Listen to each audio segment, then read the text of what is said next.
Hello everyone, welcome to Abstract Learning YouTube channel and welcome to 40 days challenge for the board student. So this is our day 33 and we are going to start vectors product. So दो तरीके की product होती हैं, दोनों को हम discuss करते हैं. एक डॉट प्रोडक्ट हम इसमें डिस्कस करेंगे, देन नेक्स्ट वीडियो में हम लोग कवर अप करेंगे क्रॉस प्रोडक्ट. तो देखना डॉट प्रोडक्ट, ठीक है. इसको स्केलर प्रोडक्ट भी बोला जाता है, that is scalar product. Scalar quantity आप जानते हो फिजिक्स में जो पढ़ते थे, जिनके पास डायरेक्शन नहीं होती. मैंने लिखा A dot B guys, A dot B. A को मान लो A1 आई कैप, A2 जे कैप, A3 के कैप. डॉट करना है गाइस मुझे इसका B1 आई कैप, B2 जे कैप और B3 के कैप के साथ. मैंने आपको बोला कि जो डॉट प्रोडक्ट है ना वो ऐसे डिफाइन की गई, A dot B equal to magnitude of A, magnitude of B and cos theta. Theta कौन? एंगल बिटवीन, थीटा कौन है guys? Angle between A and B, vector A and vector B. भाई वेक्टर ए और B कुछ तो angle पे रहे होंगे ना गाइस, थीटा एंगल पे, ठीक है. उसके लिए मैंने लिखा है कॉस थीटा. ये डेफिनेशन है, इस तरीके से हमने डिफाइन किया है, ठीक है. इस बात को ध्यान रखना, ठीक है. तो सही है. तो आपने बोला सर एक काम करके बताओ, आई डॉट आई करके बताओ. मैंने बोला रुको कर देता है. आई का मैग्नीट्यूड, फिर से आई का मैग्नीट्यूड कॉस.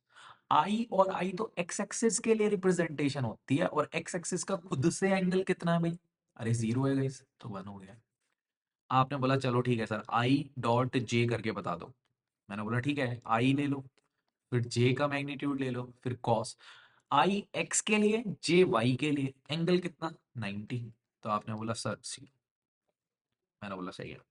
तो मैंने बोला आई डॉट के करूं तो, आई डॉट के करूं तो आपने बोला सर आई एक्स होता है और के मतलब जेड, तो एक्स और जेड तीनों एक्सिस म्यूचुअली परपेंडिकुलर होती हैं. तो आपने बोला सर फिर से जीरो. तो मैंने बोला एक तो याद रख लो यार, A dot B is zero if and only if A is perpendicular to B. ये तो मैंने रट लिया कि यार जब भी मुझे डॉट प्रोडक्ट जीरो मिलेगा, इसका मतलब वो दोनों क्या परपेंडिकुलर. इस तो को गाइस ऑर्थोगोनल भी बोल देता है, orthogonal. A and B are orthogonal vectors. इस तरीके से ऑर्थोगोनल मतलब परपेंडिकुलर. हम वापस आते हैं. आपने बोला सर मैं तो इस तरीके से डॉट लिखना चाहता हूं, मान लो दो वेक्टर मेरे पास इस तरीके से दिए गए. मैंने बोला ठीक है रुक जाओ, अभी लिख के बताता हूं मैं आपको. मैंने लिखा ये रहा सवाल, ये क्या क्या आ गया साथ में. हाँ, तो ये सवाल है, इसको सॉल्व करना है. आपने बोला सर डॉट प्रोडक्ट है तो प्रोडक्ट ही ऐसे ही कर लेते हैं जैसे कैजुअल प्रोडक्ट होती है. मैंने बोला ठीक है, आई को आई में डॉट कर लेते हैं, A1 B1. फिर आई को जे में करेंगे. सर आपने तो बोला अभी जीरो होता है, I dot J is zero. फिर आई को के में करेंगे. सर जीरो होता है, परपेंडिकुलर है, अभी तो देखा हमने. हमने बोला हाँ ठीक है ठीक है ठीक है ओके. जे को आई में करेंगे तो भी परपेंडिकुलर है यार, जे मतलब वाई, आई मतलब एक्स, परपेंडिकुलर है, क्यों लिखना है बार बार, हटाओ. तो सिर्फ जे और जे आपस में डॉट होंगे तभी कुछ बात बनेगी. मैंने बोला हाँ. फिर आपने बोला कि के और के डॉट होंगे तभी कुछ बात बनेगी, वरना तो नहीं बनेगी. तो मैंने इस बात को समझ लिया कि जब भी डॉट प्रोडक्ट करना है तो ध्यान रहे आई का आई के साथ, जे का जे के साथ और के का के साथ. बस इतना काम करना है. आई आई, जे जे, के. फॉर एग्जाम्पल अगर मेरे पास एक वेक्टर ए होता, मान लो 2i minus 3j plus 4k, और वेक्टर बी होता j माइनस आई. मुझे करना था गाइस डॉट प्रोडक्ट. मैंने लिखा ए डॉट बी. तो आपने बोला आई को आई के साथ करो तो 2 × -1 -2, जे को जे के साथ कर दो तो -3 हो गया. के लिए तो कोई है ही नहीं, जीरो है, तो वो तो छोड़ दो, -5. अच्छा अब पता चला हमें कि ये -5 आया स्केलर वैल्यू, मतलब दो वेक्टर का डॉट किया तो आंसर वेक्टर नहीं आया, आंसर कौन आया? स्केलर. इसलिए सर इसको स्केलर बोल रहे थे. हाँ, इसलिए इसको स्केलर बोल रहे थे. दो वेक्टर का डॉट प्रोडक्ट हमेशा क्या देता है? स्केलर वैल्यू देता है. तो ठीक है, बात क्लियर है, ज्यादा कुछ मुश्किल नहीं है. तो मैं आपको क्वेश्चन करा के दिखाता हूँ। Theta is the angle between two vectors A dot B is greater than zero. मैंने बोला ओके ठीक है, तो A dot B is greater than equal to zero है, तो हमने लिखा यार ये तो ऐसा होता है कुछ। हाँ, ये दोनों तो पॉजिटिव नंबर्स हैं, डिवाइड कर दो तो गाइस जीरो से zero by those numbers are zero. Cos theta positive है, कहाँ कहाँ होता है वो बोल रहा है कि ऑप्शन है। आज के लिए ऑप्शन अच्छे बनाने लगे हैं, आई एम हैप्पी टू सी। इसमें बोल रहा है जीरो से पाई बाई टू, सही तो लग रहा है, आगे भी देख लो। जीरो से पाई बाई टू पर दोनों को इंक्लूड भी कर रहा है। क्या कॉस को जीरो रख सकते हैं? हाँ, कॉस जीरो वन होता है। कॉस को पाई बाई टू रख सकते हैं? हाँ, वो इक्वल टू जीरो हो जाएगा। ऑप्शन बी ज्यादा सही है। ऑप्शन ए भी सही है गाइस। अगर मल्टी करेक्ट होता, मोर देन वन करेक्ट होता तो दो मार्क करता, ए और बी, लेकिन अभी कौन है? सिर्फ ओनली बी, मोस्ट अप्रोप्रिएट। तो ये बहुत अच्छी बात है यार, जेई की तरफ अप्रोच कर रहे हैं ये लोग भी, है ना, कॉम्पिटेटिव एग्जाम की तरफ बेसिकली। जीरो से पाई बाई टू नहीं होता है कॉस पॉजिटिव, है ना, और जीरो से पाई क्लोज है, नहीं होता है, उससे कोई फर्क नहीं पड़ेगा। तो अपने पास आंसर कौन है? अपने पास आंसर है guys theta is zero to pi by two, include कर सकता है, हमें कोई प्रॉब्लम नहीं। ठीक है, ये हो गया एक सवाल। दूसरा सवाल आओ। अच्छा, ये तो कुछ प्रोजेक्शन है, चलो अभी समझेंगे इसको। तो इसको समझ लेता। ये बोल रहा है दोनों वेक्टर्स का परपेंडिकुलर है, तो डॉट प्रोडक्ट जीरो कर दो गाइस, करना, two into one two, I I, J करो, जे कितना है? Two lambda. के करना, minus one equal to zero, तो lambda is one by two. अरे ये भी हो गया। ऑर्थोगोनल अभी तो बताया था परपेंडिकुलर होता है गाइस। ऑर्थोगोनल का क्या मतलब है? परपेंडिकुलर, ठीक है। तो कभी कभी वो अजीब वर्ड यूज कर लेता है, अजीब नहीं है, कॉमन है वैसे तो, ठीक है, परपेंडिकुलर होता है। अच्छा, एक और चीज इसमें समझते हैं हम, कि अगर हमें एंगल हमें निकालना होता, angle between two vectors, angle between two vectors, तो आप बोलते हैं, मान लो वेक्टर ए दिया रहता I plus J plus K, vector B दिया रहता guys two I minus J plus K. मैं बोलता, ध्यान रखना हमेशा, ए डॉट बी कर दो।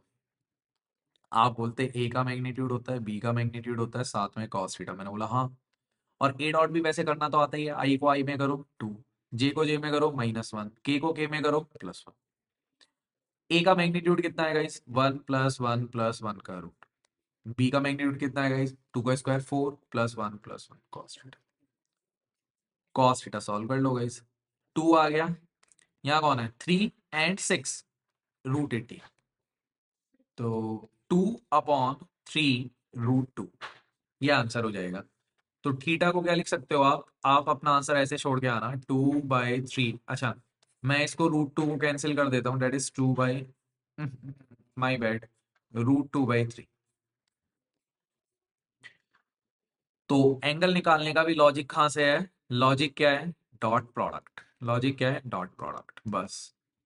कुछ भी नहीं रटवा रहा हूं मैं आपको, चीजें याद रहेंगी, बिल्कुल सिंपल सिंपल बातें बता रहा हूँ, ठीक है। एंगल बिटवीन टू वेक्टर्स, सारी बातें कवर अप नहीं कर रहे हैं गाइस। जिन्होंने कुछ भी नहीं पढ़ा है उनके लिए बहुत हेल्पफुल है, जिन्होंने थोड़ा सा पढ़ा है वो लोग भी प्रिपेयर कर सकते हैं, जिन्होंने ज्यादा पढ़ लिया है वो कुछ देख सकते हैं, शायद एक दो क्वेश्चन ऐसा मिल जाए उनको जो उन्होंने नहीं किया है तो अटेम्प्ट कर सकते हैं। बाकी लोगों के लिए सीखो आप, है ना, एग्जाम आपका अच्छे से हो जाए। तो ये बात हो गई। दूसरा, एक और चीज होता है, projection of A on B. मान लो एक वेक्टर है guys B, this is my vector B, है ना, एक वेक्टर है ए, ये वेक्टर ए है, थीटा एंगल पे है, तभी प्रोजेक्शन आएगा, पैरेलल हो जाएगा तो प्रोजेक्शन की बात ही खत्म। प्रोजेक्शन कौन होता है? प्रोजेक्शन होता है ये shadow, this is my shadow, किसका? वेक्टर ए का। भाई स्लाइंट हाइट जो है उसका जब शेडो लोगे तो यही वाला, ये जो हॉरिजॉन्टल है ये तो शेडो है। मान लो ये ऐसे स्लाइंट हाइट का कुछ आपने ऑब्जेक्ट रखा हुआ है ना, और मुझे प्लेन सरफेस पे उसका एंगल लेना है, तो ये जो यहाँ पे गिरा, जितना ये यहाँ से यहाँ गिरेगा उतना ही क्या है? लेंथ। ये जो लेंथ दिख रहा है ना, जो मेरे दोनों हाथ के बीच में कवर है, यही कौन है आपके पास? प्रोजेक्शन। तो आपने बोला ठीक है, कर लेता हूँ यार, इतनी क्या बात हो गई, ऐसी क्या बात हो गई। आपने बोला सर मुझे इसका लेंथ पता है, इस वाली साइड का कितना है सर? सर मुझे ट्रिगो भी आती है, मुझे ट्रिगो आती है, और ट्रिगो में ये जो लेंथ है जो मुझे चाहिए था, है ना, projection of A on B, ये हो गया magnitude of A to cos theta. तो भाई ये वाला हमें हॉरिजॉन्टल साइड पे चाहिए तो कॉस थीटा अवेलेबल हो गया, है ना। ये तो पता ही है अपने को ट्रिग्नोमेट्री लगा के। मैंने बोला इसको थोड़ा सा ठीक कर लो, इसको थोड़ा सा ठीक कर लो, बी का भी मैग्नीट्यूड लिख दो ऊपर, और नीचे भी बी के मैग्नीट्यूड से डिवाइड कर दो। ऊपर लिख दो ए डॉट बी, नीचे लिख दो मैग्नीट्यूड। अब इसको आप याद कर लो, projection of A on B. ध्यान रखना, जिस पे प्रोजेक्शन लिया है उसका मैग्नीट्यूड ऊपर डॉट प्रोडक्ट, जिस पे प्रोजेक्शन लिया है उसका मैग्नीट्यूड से डिवाइड। सवाल करें, देखो सवाल था अपने पास ये मिड में ये रहा, प्रोजेक्शन ऑफ ए का चाहिए मुझे, किस पे, बी पे। तो मैंने बोला कि जीरो दिया हुआ है तो जीरो इज इक्वल टू, नीचे कौन है, बी पे चाहिए तो मैग्नीट्यूड ऑफ बी, किसका चाहिए, ए का, तो डॉट प्रोडक्ट करना पड़ेगा, आई आई में, जे जे में, जे तो है ही नहीं गाइस, अभी मिस्टेक हो जाता, जे तो है ही नहीं, जीरो है, और के का, के में 3 लैम्डा, तो लैम्डा विल बी -2/3, क्योंकि जीरो ही था गाइस ये तो कौन सा ऑप्शन मैच कर रहा है, ऑप्शन सी, ये आंसर हो गया। आई होप आपको समझ में आया होगा डॉट प्रोडक्ट काम कैसे करती है। एक सवाल मैं आपको होमवर्क में देता हूँ, ठीक है, तो लिखिएगा, एक सवाल लिखो।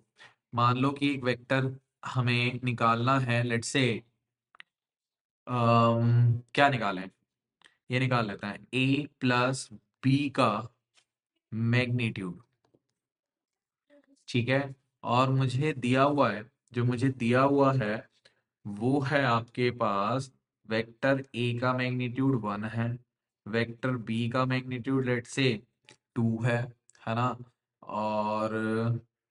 और angle, angle between A and B, angle between A and B आपको दिया हुआ है, that is let's say 30 degree, या और 60 माइट बी, 60 भी आ टेकिंग 60 डिग्री। तो इसका आंसर आप मुझे होमवर्क में बताइएगा, काफी अच्छा क्वेश्चन है, ठीक है। सो नेक्स्ट वीडियो में मिलते हैं गाइस हम, तब तक के लिए take care, do study hard and subscribe the Abstract Learning channel if it is really helping a lot guys in your board preparation. Thank you everyone, bye bye.